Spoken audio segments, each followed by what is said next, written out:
Jadi jangan hanya pandai berbahasa, berretorika, enak didengar, enak diucap, tapi kita sendiri tak paham dengan apa yang kita sebut itu. Ini nggak payah Bapak Ibu. Beko Bapak Ibu berenang di kuliah iya, saya beko. Lihat tuh berenang di kuliah iya Bu Siti. Pasti nggak tahu tuh. Berenang di kuliah iya bahasa Ustadz Bapak Ibu. Ini Bu Siti. Ya. Ini Bapak semuanya. Ini pulau. Dari pulau ke pulau ini, ya, dia bisa menyeberang itu, berenang dia. Sampai dari pulau A ke pulau B bisa dia berenang. Dari sini balik lagi ke sini. Tapi dia tidak mampu menemui, ya, mutiara di dalam laut itu. Tak mampu dia. Aiko berenang di kuliah iya namanya. Apa maknanya? Oh, dia tahu membaca kitab A, kitab B, kitab C. Tahu dia syariat, tarikat, hakikat, dan makrifat. Ya, tapi dia tak mampu mengambil mutiara di dalamnya. Tak berani dia mengungkapkan itu. Hanya pandai ngomong, hanya pandai bicara, tapi dia ragu dengan apa yang disampaikannya. Kalau kita ragu apa yang kita pelajari, kita ragu apa yang kita sampaikan, tentu lebih ragu lagi pula nanti orang yang mendengarnya, apalagi jemaah kita. Ini yang usah maksud.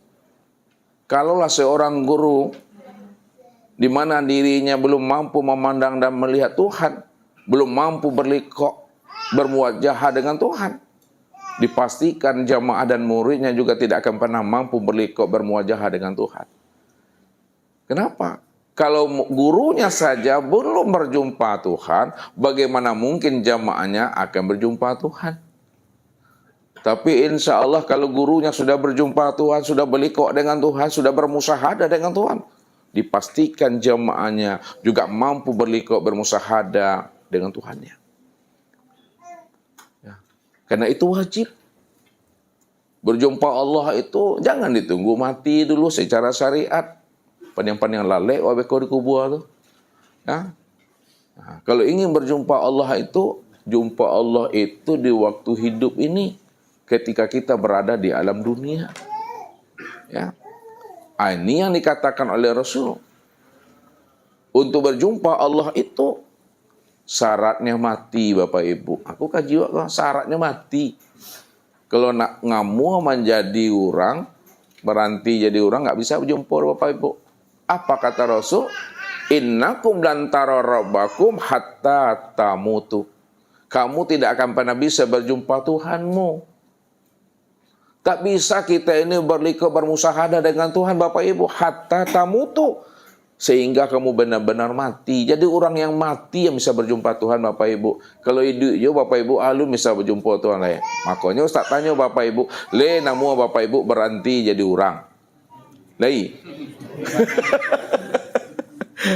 Kalau namu berhenti jadi orang, insya Allah bisanya berjumpa dengan Tuhan. Jadi tunggulah pesan-pesan berikut ini. Ini yang disampaikan oleh baginda Rasul Nabi Muhammad Sallallahu Alaihi Wasallam. Yang begitu cinta dan sayangnya beliau kepada umat ini, ya. Ini kata Rasul.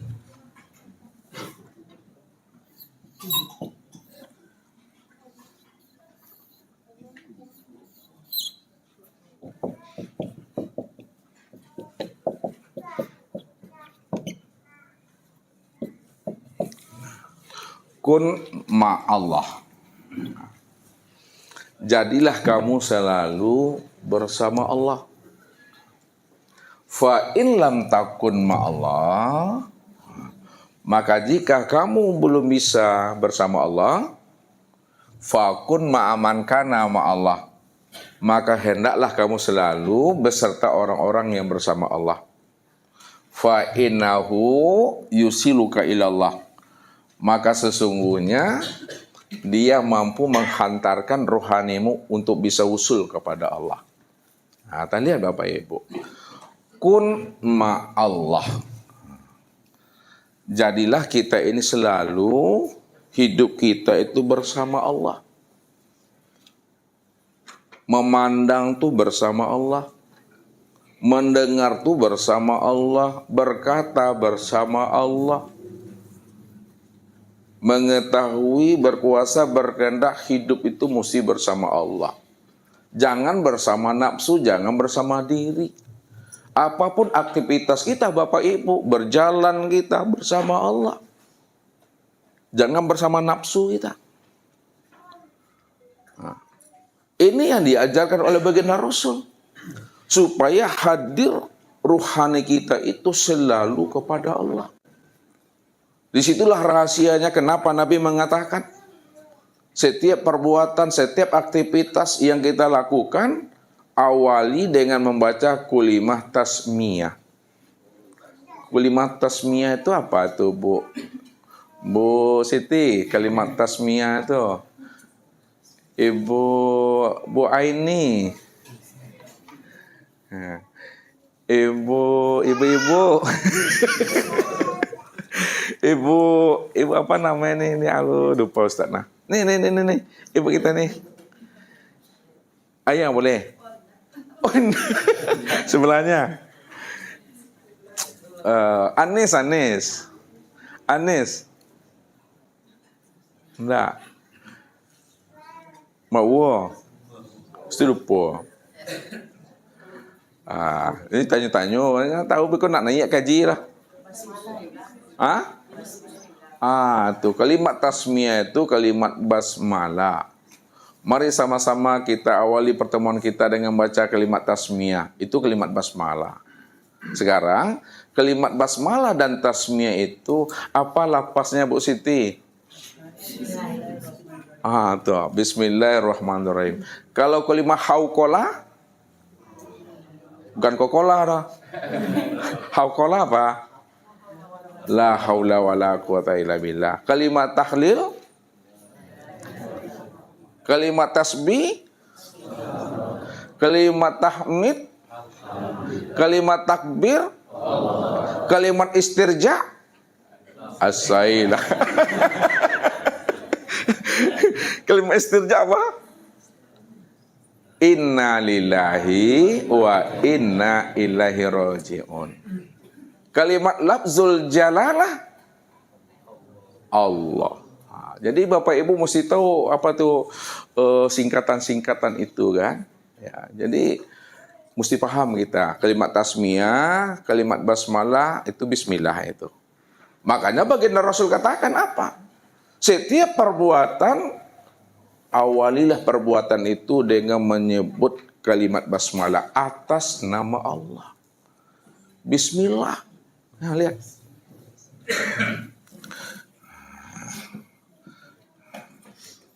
Bismillahirrahmanirrahim. Bismillah.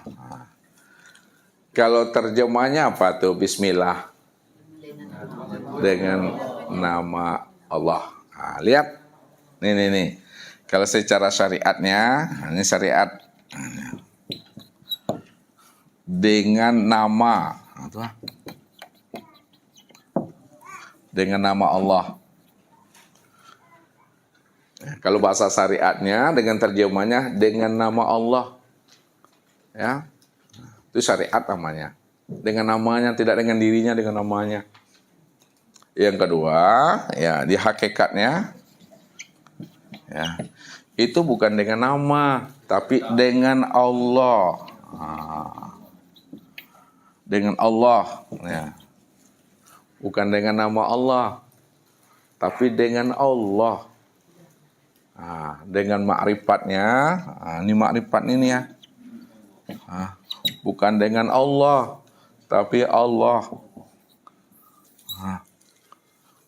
Jadi dalam bahasa kaji namanya kok iyo Bapak Ibu orang Minang ya mah, pendok orang Minang dah ngasih lah dulu. Kalau mengaji itu pertama memahaminya, ya. Tuhan, jo Tuhan, dengan Tuhan baru Tuhannya. Tuhan, jo Tuhan, dengan Tuhan baru Tuhan.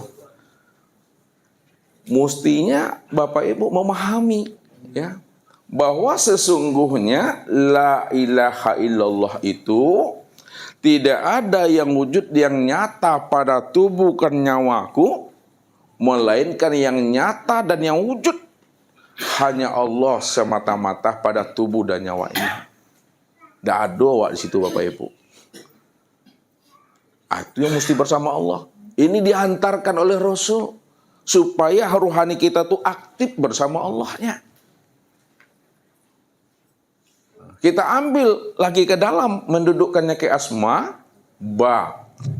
Ba ini itu maknanya basir.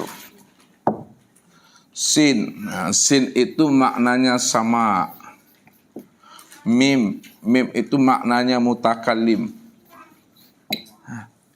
Siapa si Samia? Siapa si Basir? Siapa si mutakallim? Allah. Allah yang mana? Yang Ar-Rahman, Ar-Rahim. Ar-Rahman itu nyata pada tubuh nih. Ar-Rahim itu nyata pada ruh itu. Sempurna dia zahir dan batin. Makanya secara bahasa syariat disembunyikan dia dengan nama Allah. Padahal nama dengan dirinya, nama dengan orangnya, nama dengan wujudnya tidak pernah berpisah cerai. Al-ismu wal musamma wahid. Nama dengan diri yang punya nama itu benar-benar esa Bapak Ibu. Jelas dan nyata. Buktinya jelas dan nyata. Disebut namanya Mik Bapak Ibu, ini orangnya. Nah, ini akan jelas tuh Bapak Ibu. Disebut namanya Spidol, apakah ini orangnya atau ini? Jadi yang mana orangnya? Ini ya. Ini orangnya kalau disebut Spidol, ini orangnya. Bukan ini, bukan ini. Itulah tanda sehat juga Bapak Ibu itu namanya. Tanda sehat akalnya masihan. Tak mungkin ini dibilang Spidol. Tak mungkin ini dibilang Spidol. Yang Spidol itu yang di tangan kanan Ustaz. Itu tanda sehat masihan tuh. Berarti apa? Disebut Spidol jelas wujudnya. Disebut Spidol nampak orangnya. Ketika Bapak Ibu mengatakan Bismillahirrahmanirrahim. Mau orangnya yang Bismillah tuh. Jangan Bapak Ibu hanya sebatas mendengar kalimatnya, mendengarkan bunyinya, mendengarkan lafaznya, tapi ambillah rahasia hikmah yang terdalam di balik kata-kata itu sebenarnya. Jadi kata-kata ini hanyalah untuk menghantarkan makna yang sebenarnya. Maka ambil rahasia, ambil di ujung kata itu apa yang menjadi maksud yang sebenarnya. Itu yang dengan Bismillah itu. Yang inilah yang dicari oleh Sunan Kalijaga itu.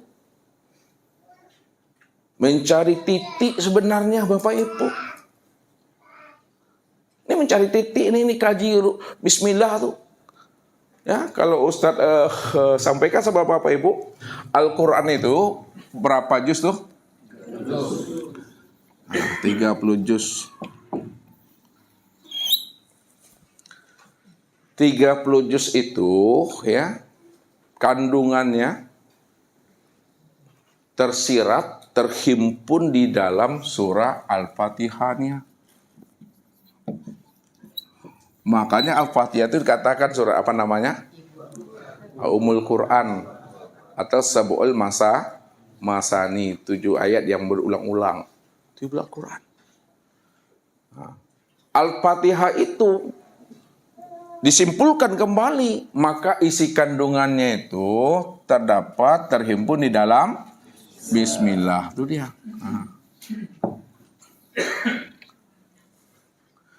Bismillah itu isi kandungannya terhimpun di dalam huruf ba. Bikana makana biyakunu mayakunu pawujudul alam bi. Bah itu ya terhimpun kandungannya di dalam huruf alif Bapak Ibu. Ini huruf alif. Huruf alif. Makanya sebelum huruf ba huruf apa duluan? Lihat nih, lihat tangan Ustaz nih. Tak ada orang buat ba-nya begini. Gini buat ba-nya. Lihat ya. Alif dulu.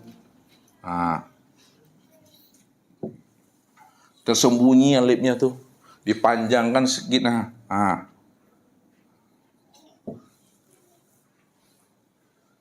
Itu alif. Rahasia huruf alif terkandung di dalam titik. Makanya sebelum alif titik dahulu Bapak Ibu. Apapun yang Bapak Ibu buat, nah titik dulu. Nah, tarik. Titik dulu, tarik. Itulah maknanya, awalnya titik, akhirnya juga titik. Nih, titik awalnya nih, titik, akhirnya titik. Nah, ini mencari huruf. Lalu titik itu terhimpun di dalam mana? Kandungan titik itu terhimpun di dalam kekosongan. Sebelum titik, sebelum kita menkunkan, kosong dia tuh. Makanya Bapak Ibu, malam ini kita mencari yang kosong, mencari yang tidak ada tuh. Jangan mencari yang ada Bapak Ibu, yang tak ada yang dicari, yang ada tuh makan, sila kalau ada. Itu bahasanya kita makan ya. Yang tidak ada itu yang gak dicari. Yang lado jadi cari-cari, nikmati aja lah tuh. Ini kaji, memahaminya.